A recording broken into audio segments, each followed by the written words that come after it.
All right, continuing on. Hopefully, this will be a short one. We are in Chapter 7. Um, and we were discussing participation through voting. And there's other things besides just general election, voting every November for President, House of Representatives, United States Senators, governor of your state, and so on and so forth. A few of the things I want to mention. Now, some of the modern voting changes from the founding days occurred during the progressive period, begins roughly in about 1900, goes to about 1920. And progressives saw an emphasis in expanding the vote, truly a move away from just the whole idea of a democratic republic to more of a democracy, which we still are not, but we do see an expansion in that direction. And so I'm going to go through four terms, which hopefully you have learned in your history classes, because I know when I teach this, I pound these home pretty good, but I want to make sure you know them here. So call this a review, if you will.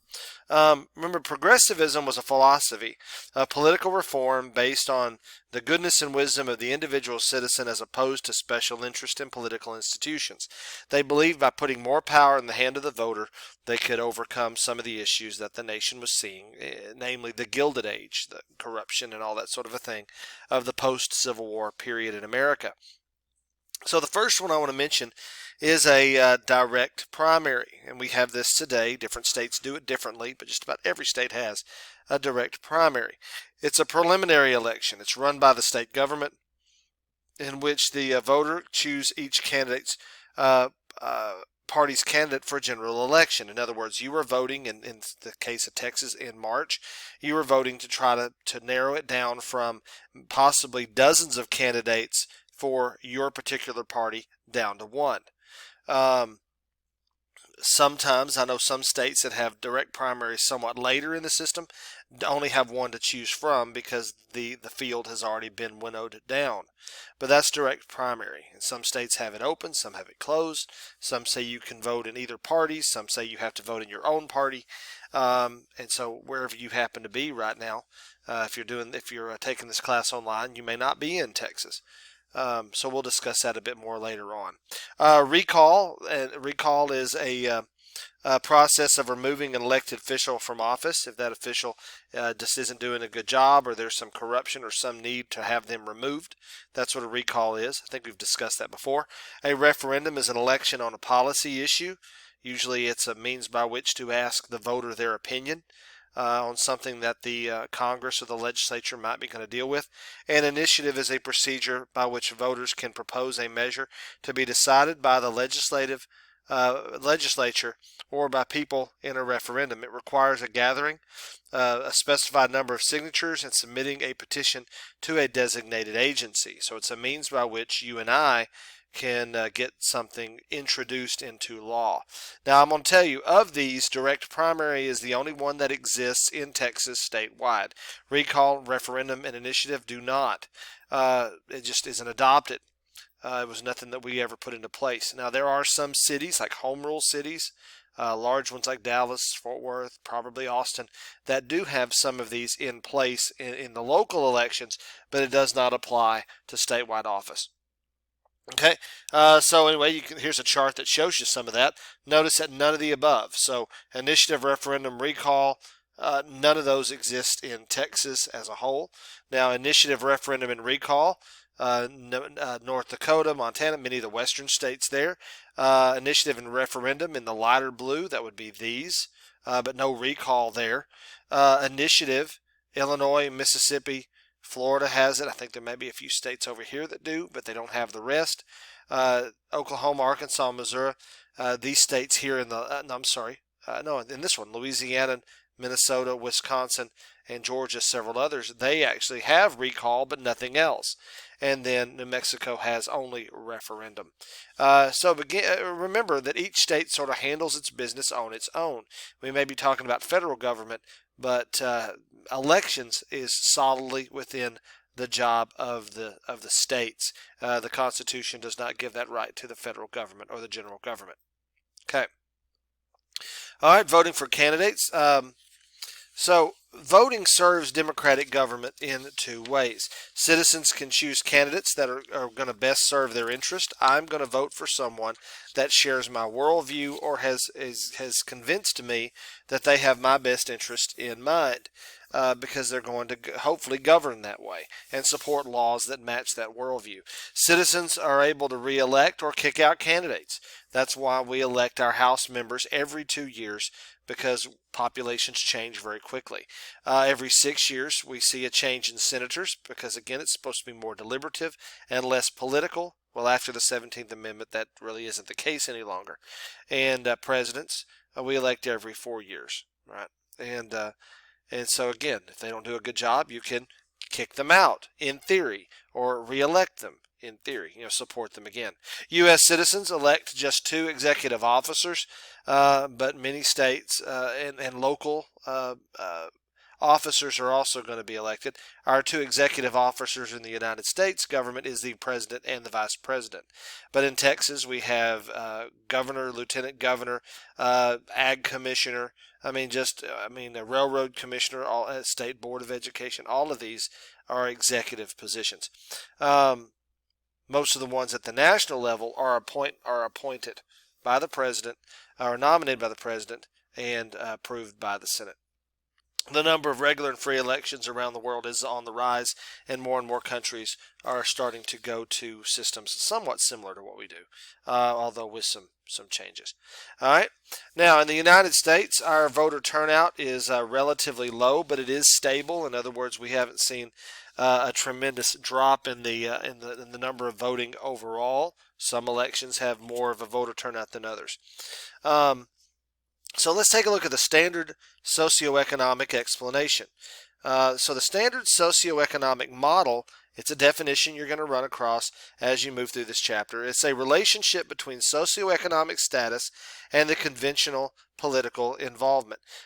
People with higher status and more education are more likely to participate than those with lower status.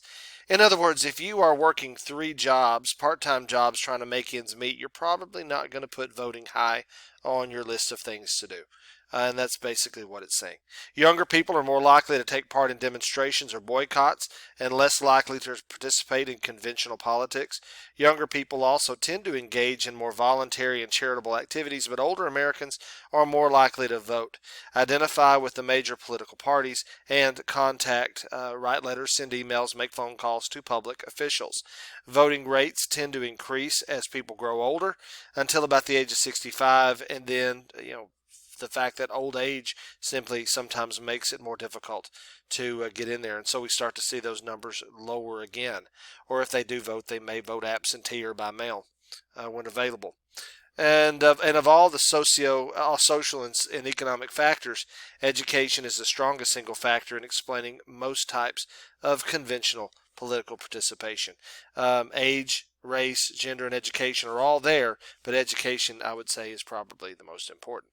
But you can look at age, race, gender, and you can, in some ways, predict, at least within a pretty good margin of error, voting patterns, particularly when you take these things and you sort of mix them together. All right. So there's our political participation. You guys can check that out too. Now, the decline over time. It's interesting that around 1971 we see a fairly significant drop in the voter turnout, and I think one reason for this is the 26th Amendment is going to open up voting to more people. In other words, it drops the voting age from 21 to 18. Well, keep in mind, young people tend to not really be voters. Some do, but by and large, it's just not something that rings high on the list of things to do. And so therefore, what happened was we saw a massive expansion of the voting pool without a tremendous number of people coming to vote. And so we saw the number drop by a good number of percentage points. Hopefully that makes sense. The U.S. has seen a greater decline than other democracies, but then again, there are no laws saying we have to vote. We encourage voting. but there's no laws in place. Some countries it's against the law if you don't vote. The change in attitude toward politics and political parties may have also contributed to this, especially in the aftermath of the Vietnam War that ended in 1974, 73, 74. And the fact is government needs to restore people's faith in voting effectiveness, that my vote does count and my vote does matter. There's some people that have sort of believes now that that's not the case. All right, so there's our voting trends. Again, like with all these charts, I'm going to leave that to you to look over.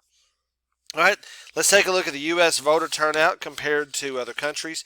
The differences in voting laws and administrative machinery is one thing that possibly brings about these discrepancies. Every state handles their elections differently, as opposed to some countries where it is pretty much run nationalized. The burden of registration in the United States is on the individual voter, which means if I move to a new town or a new state, I have to go through the process of becoming registered. There are some countries that register you automatically. We don't do that here because it's all based upon state or local machinery. Now, and then take a look at Oregon. Oregon, even for the last few years, everyone votes by mail.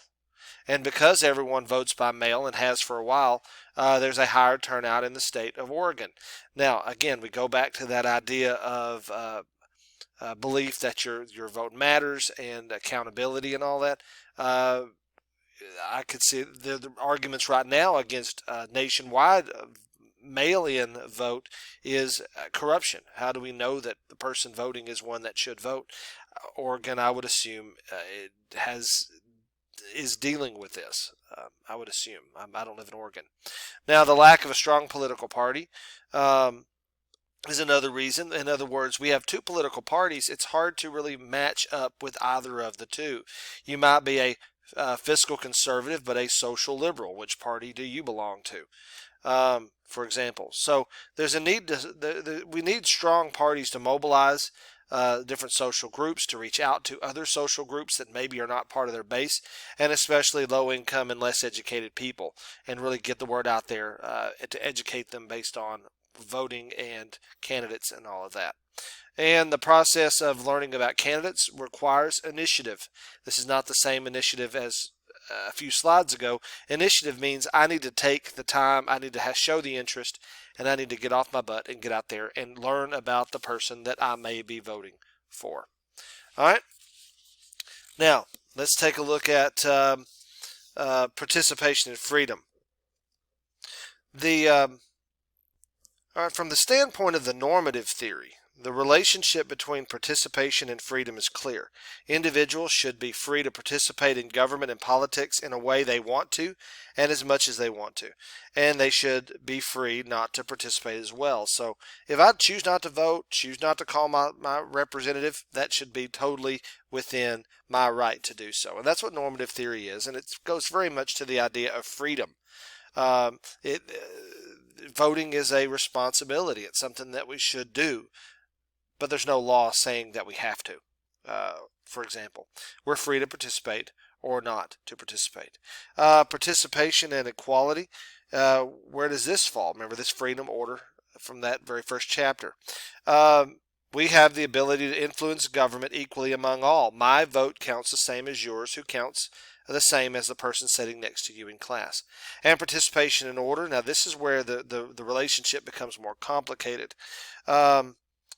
Some participation is encouraged, some is not. Think about the idea of standing for the pledge and all of that, and how much controversy that has raised up. So I think we can probably or not standing, but kneeling in front of the pledge. I think that falls within this category too. So as you read through it, you'll see a bit more information. Okay. All right. Election serves several purposes. It helps to socialize political activity. It gets members of the nation sort of involved to the point that they can see that it's important. Institutionalizes access to political power. These are means by which we make our opinion known, and we reach out to those in the positions of power. And it bolsters the state's power and authority because, again, if it has the support of the people. Participation and majoritarianism. Majoritarian theory, based very much on voting, views participation pretty narrowly. Voting and calling and writing and signing petitions. It favors conventional behavior, again, like voting. Participation and pluralism, favored by those who want government's help, favored many forms of conventional participation in addition to voting. Again, this is based upon groups. All right, we were able to get it done in 15 minutes. You guys take care. Let me know if you need anything. Bye-bye.